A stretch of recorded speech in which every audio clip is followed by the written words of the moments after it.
Hello दोस्तों, welcome to logic skill foundation. आज हम लोग जानेंगे गैस वेल्डिंग की जो टेक्निक्स हैं उनके बारे में। ठीक है, तो गैस वेल्डिंग के अंतर्गत क्या क्या चीज़ें यूज़ होती हैं या फिर गैस वेल्डिंग क्या होती है, इसके बारे में आज हम लोग डिटेल से जानेंगे। तो आइए हम लोग आगे चलते हैं और शुरू करते हैं। सबसे पहले हम लोग देखेंगे कि एक पिक्चर आपको स्क्रीन पर दिख रही होगी। इसमें एक व्यक्ति है, एक पर्सन है जो कि गैस वेल्डिंग करता हुआ दिख रहा है। तो देखिए यहाँ पे बहुत सारे इक्विपमेंट्स दिख रहे हैं जो कि गैस वेल्डिंग टेक्निक के लिए बहुत ज़्यादा ज़रूरी हैं। ठीक है, ये तरीके हैं कि किस तरीके से गैस वेल्डिंग किया जाता है। तो यहाँ पे देखिए, पहला तो हमें वेंटिलेशन ज़रूरी है। ठीक है, जो फर्म को एग्जॉस्ट करे वो फर्म एग्जॉस्ट सिस्टम जो ज़रूरी है।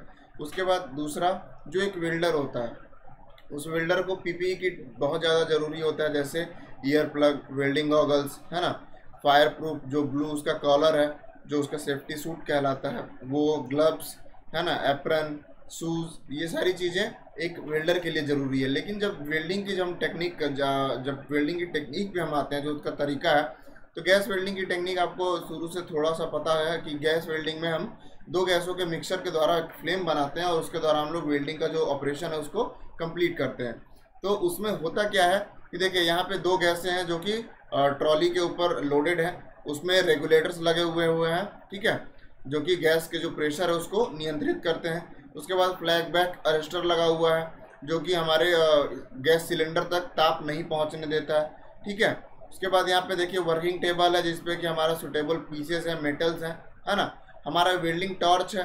वेल्डिंग टॉर्च में भी फ्लैश बैक अरेस्टर लगा हुआ होता है ताकि हमारा जो हीट है, जब हमारा जो वेल्डिंग टॉर्च है वो बैक कंप्रेसर हो, तो हमारा हीट जो है, जो आग है, वो पाइप तक ना जाए। ठीक है, जो हमारा यहाँ पे देखिए, यहाँ पे जो ब्लो पाइप्स हैं, ब्लो पाइप को बहुत ज़्यादा सेफ करके क्लिपिंग करके रखा गया है ताकि हमारा जो ब्लो पाइप है वो ज़मीन पे ना रहे और पैर से दब के उसमें नुकसान ना पहुँचे। तो ये सारी चीज़ें वेल्डिंग टेक्निक के अंतर्गत आती हैं और ये सारी चीज़ें बहुत ज़्यादा ज़रूरी होती हैं अच्छे तरीके से ऑपरेशन को कंप्लीट करने के लिए। ठीक, अब हम लोग आते हैं गैस वेल्डिंग के अंतर्गत क्या क्या चीज़ें इक्विपमेंट के रूप में यूज़ की जाती हैं। तो सबसे पहला आता है गैस सिलेंडर। देखिए, गैस वेल्डिंग के लिए हम लोग gas cylinder, pressure gas cylinder use करते हैं। ठीक है, एक होता है हाई प्रेशर और एक होता है लो प्रेशर।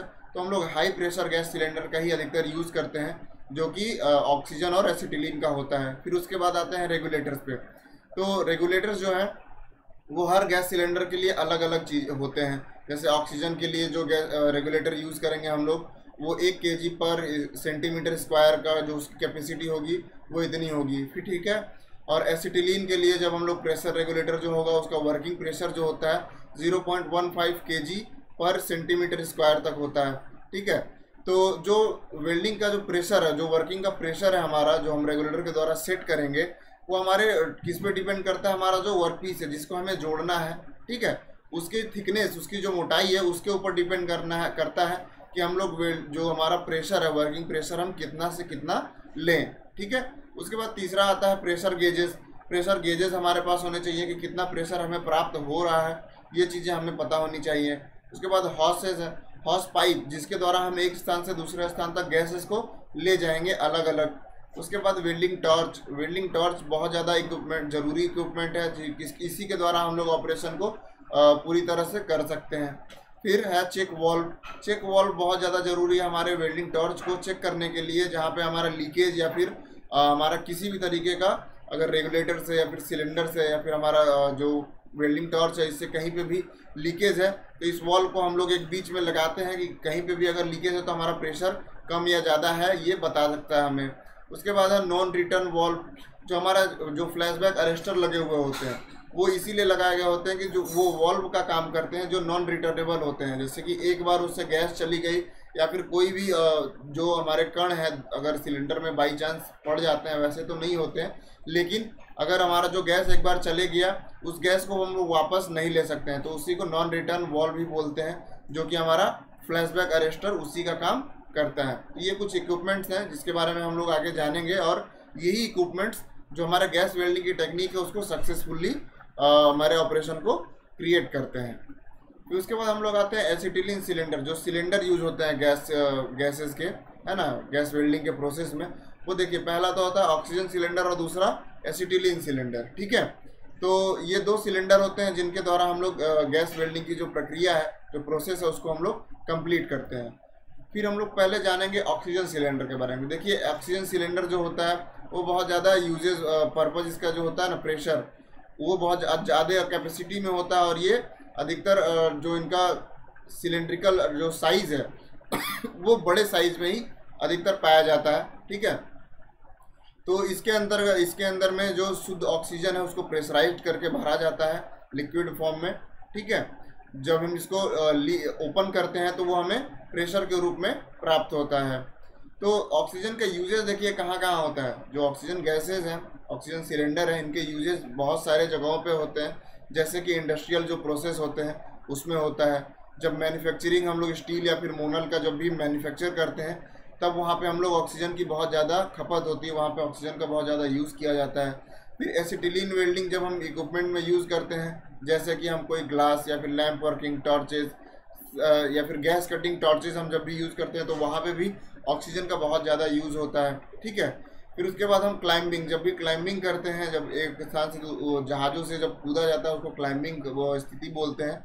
जो क्लाइंबिंग करते समय ऑक्सीजन, जो बॉटल ऑक्सीजन होता है, जैसे आप लोगों ने देखा होगा बहुत सारे वीडियो या फिर मूवीज़ में कि पीठ के ऊपर एक सिलेंडर टंगा होता है, वो ऑक्सीजन का ही होता है जिसको बॉटल्ड ऑक्सीजन कहते हैं। ठीक है, फिर उसके बाद है मेडिकल ब्रीदिंग या फिर मेडिकल फैसिलिटीज़ के लिए ऑक्सीजन बहुत ज़्यादा यूज़फुल होता है। फिर उसके बाद ऑक्सीजन जो है वो फर्स्ट एड किट के अंतर्गत भी आता है। ठीक है, तो ये जितने भी पॉइंट्स हैं ये बताते हैं कि ऑक्सीजन कितना महत्वपूर्ण है हम सब के लिए, हमारी लाइफ सपोर्ट के लिए। ठीक है, फिर हम लोग आते हैं एसिटिलीन सिलेंडर पे। देखिए एसिटिलीन सिलेंडर वो होते हैं जो कि एक जगह पे स्थिर नहीं रहता, अनस्टेबल गैस होती है एसिटिलीन जो होती है। वो डेंजरस कब हो जाती है, जब उसका हम प्रेशर 15 psi से ज़्यादा जब उसका प्रेशर बनता है। ठीक है, तो ये गैस अनस्टेबल होती है, एक जगह पे स्थिर नहीं रह सकती है, तो ये डेंजर हो जाती है, खतरनाक हो जाती है और इसकी जो एक्सप्लोजन, जो इसके द्वारा जो धमाका होने की जो चांसेस होते हैं वो बढ़ जाते हैं। ठीक है, तो इसीलिए इसका जो सिलेंडर जब भी बनाया जाता है उसको पहले पूरी तरीके से पैक कर दिया जाता है। उसमें सिर्फ एक छिद्र रहता है जहाँ पे हमारा रेगुलेटर या फिर हमारा चेक वाल्व लगा हुआ होता है। ठीक है, इसके जो 8 से 10 में जो मेटल यूज़ किया जाता है उसमें बिल्कुल भी ये चीज़ देखा जाता है कि वो मेटल कहीं से भी क्रैकेबल ना हो या फिर कहीं से भी लीकेज वाली समस्या उसमें ना आए। ठीक है, जो सिलेंडर की कैपेसिटी है उसका 8 से 10% जो अमाउंट है वो फिलर मेटल या पोरस में यूज़ किया जाता है जो झरझरा ना हो। ठीक है, तो ये कैपेसिटी होती है एसिटिलीन सिलेंडर की जब भी हम प्रेशर एसिटिलीन सिलेंडर बनाते हैं। तो देखिए there are 2 type of acetylene cylinder. देखिए एसिटिलीन सिलेंडर जो होता है वो भी 2 प्रकार के होते हैं। आइए हम लोग जानते हैं कि कौन कौन से हैं। देखिए पहला है हाई प्रेशर एसिटिलीन सिलेंडर। जो हाई प्रेशर सिलेंडर है ना, उसके अंदर जो गैसें होती है उनका प्रेशर होता है 250 psi से लेके 315 psi तक। ठीक है, पाउंड स्क्वायर पर इंच तक। तो ये जो होता है ये इसका प्रेशर है, इसकी क्षमता है। एक सिलेंडर के अंदर 250 से लेके 315 psi तक हम लोग हाई प्रेशर सिलेंडर में स्टोर कर सकते हैं। ठीक है, लेकिन जब हमें बहुत कम काम है, एसिटिलीन का बहुत ज़्यादा काम नहीं है हमारे पास, है ना, तो हम लोग क्या करते हैं लो प्रेशर सिलेंडर या फिर एसिटिलीन जनरेटर का यूज़ करते हैं। आपने बहुत सारे छोटे वर्कशॉप्स के पे ही देखा होगा जहाँ पे गैस वेल्डिंग होती है। ठीक है, वहाँ पे अधिकतर एसिटिलीन जनरेटर का ही यूज़ किया जाता है। इसके अंतर्गत हम लोग 9 से लेकर 15 के बीच में ही जो भी हमें प्रेशर चाहिए होता है उतना प्रेशर हम जनरेट कर सकते हैं। किसके द्वारा, पानी और कार्बाइड को एक साथ मिलाने के बाद जो गैस प्राप्त होती है उसी को हम लोग एसिटिलीन जनरेटर के में एसिटिलीन गैस प्राप्त करते हैं। इसमें एक टैंक होता है जिसका एक हेड होता है जिसके अंदर हम पानी और एसिटिलीन जो कार्बाइड होता है ना, कार्बाइड को डालते हैं और पानी एक मिश्रण बनता है। उन दोनों के रिएक्शन के द्वारा जो गैस प्राप्त होती है वो एसिटिलीन गैस होती है, जिसको हम लोग यहाँ पे वॉल्व के थ्रू, है ना, वॉल्व और रेगुलेटर के थ्रू हम उसको प्राप्त कर लेते हैं और अपना ऑपरेशन कंप्लीट कर लेते हैं। ठीक है, उसके बाद हम लोग आते हैं कि हमने सिलेंडर्स को जोड़ लिया आपस में, सिलेंडर के द्वारा गैस भी प्राप्त कर लिया, लेकिन अब हमें जो फ्लेम बनाना है, ठीक है, जिससे हमें काम है, जिसके द्वारा हम वेल्डिंग के जो प्रोसेस है उसको आगे बढ़ा सकते हैं, तो वो कैसे होते हैं, वो कितने प्रकार के होते हैं। देखिए जो टाइप ऑफ फ्लेम है, फ्लेम जो होते हैं वो 3 प्रकार के होते हैं, कार्बोराइजिंग फ्लेम, नेचुरल फ्लेम और ऑक्सीडाइजिंग फ्लेम। ये 3 फ्लेम होते हैं जो कि गैस वेल्डिंग में बहुत ज़्यादा महत्वपूर्ण होते हैं और ये 3 फ्लेम के द्वारा हम अलग अलग प्रोसेस को सक्सेसफुली कर सकते हैं। ठीक है, तो सबसे पहले जब भी हम एसिटिलीन के द्वारा हम जब भी वेल्डिंग टॉर्च में आग लगाएंगे, है ना, स्पार्क लाइटर के थ्रू जब भी हम आग लगाएंगे तो होगा क्या कि हमारा जैसे ही हम ऑक्सीजन हल्की सी मात्रा खोलेंगे, ठीक है, ठीक है, तो एक जो ब्लू कलर का इनर कोन बनेगा, इन्वोलप बनेगा, है ना, जिसके बारे में हम लोग पिक्चर आगे देखेंगे। इनर कोन बनेगा, उसके साइड में, है ना, एक ब्लू कलर का ट्रांसपेरेंट ब्लू इन्वोलप बन जाएगा, ठीक है। उसके अंदर एक छोटा सा ब्लू कलर का जो डार्क ब्लू होता है उसका ना कोन बनेगा, उसको हम लोग कार्बोराइजिंग फ्लेम कहते हैं, ठीक है, जिसका जो टेम्परेचर होता है वो 3000 डिग्री सेल्सियस तक होता है। लेकिन फिर जैसे ही हम लोग ऑक्सीजन को और ज़्यादा खोलते हैं, ठीक है, ऑक्सीजन को और ज़्यादा खोलेंगे तो हमारा जो फ्लेम है, ठीक, वो फ्लेम क्या होगा, और लंबा होता चला जाएगा। जो ब्लू कलर का इन्वोलप है, ट्रांसपेरेंट इन्वोलप है, वो और लंबा होता चला जाएगा। और उसके बाद जो फ्यूल गैस है उसको हम लोग जब लेबल करेंगे, है ना, जब दोनों का एक समायोजित जो मिश्रण बनेगा उसको हम लोग लेबल करेंगे तो उसका जो टेम्परेचर होता है वो 3200 डिग्री तक चला जाता है, ठीक है। तो कार्बोराइजिंग फ्लेम जब बनता है तब हम लोग गैस जो वेल्डिंग टॉर्च है हम उसको शुरू कर रहे होते हैं। लेकिन जब हम पूरी तरह से शुरू कर चुके होते हैं, हम उससे अब ऑपरेशन कर सकते हैं, तो वो न्यूट्रल फ्लेम कहलाता है। इस फ्लेम के द्वारा हम लोग क्या कर सकते हैं, स्टील को वेल्डिंग कर सकते हैं, एल्यूमिनियम को वेल्डिंग कर सकते हैं, उसके बाद कॉपर या कास्ट आयरन को भी वेल्डिंग कर सकते हैं न्यूट्रल फ्लेम के द्वारा। उसके बाद हमारा तीसरा जब आता है, तीसरे में हम लोग जब ऑक्सीजन को और ज़्यादा दे देते हैं तो होता क्या है, हमारा जो ब्लू कलर का जो इन्वोलप है वो कम हो जाता है, ठीक है। जब हम प्रेशर को ज़्यादा दे देंगे तो क्या होगा, हमारा आग की जो लपटें हैं वो कम हो जाएंगी, लेकिन उसकी जो हीटिंग कैपेसिटी है वो बढ़ जाएगी, है ना। जो हीटिंग कैपेसिटी है, जो क्षेत्र वो हीट कर सकता है, वो कैपेसिटी क्या होगी, वो बढ़ जाएगी। तो जब वो स्थिति आती है, जब वो स्थिति शुरू होती है, जब वो सिचुएशन आती है, तो उसको हम लोग ऑक्सीडाइजिंग फ्लेम बोलते हैं, ठीक है।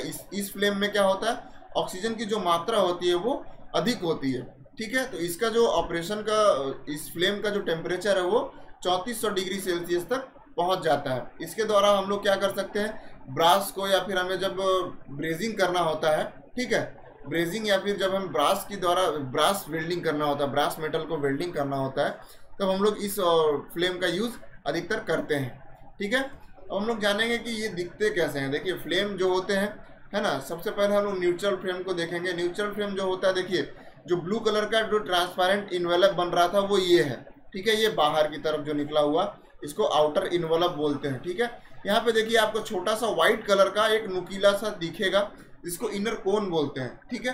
जो हमारा वेल्डिंग का जो पॉइंट होता है वो इनर कोन के थ्रू हम लोग वेल्डिंग को करते हैं। जो हमारा आउटसाइड जो ट्रांसपेरेंट इन्वेलप है वो क्या करता है, हमारे मेटल को हीट करने का काम करता है, और जो इनर कोन है उसके द्वारा हम लोग फिलर मेटल को मूव कराते हैं और दोनों पार्ट में आपस में जोड़ते हुए आगे बढ़ते हैं, ठीक है।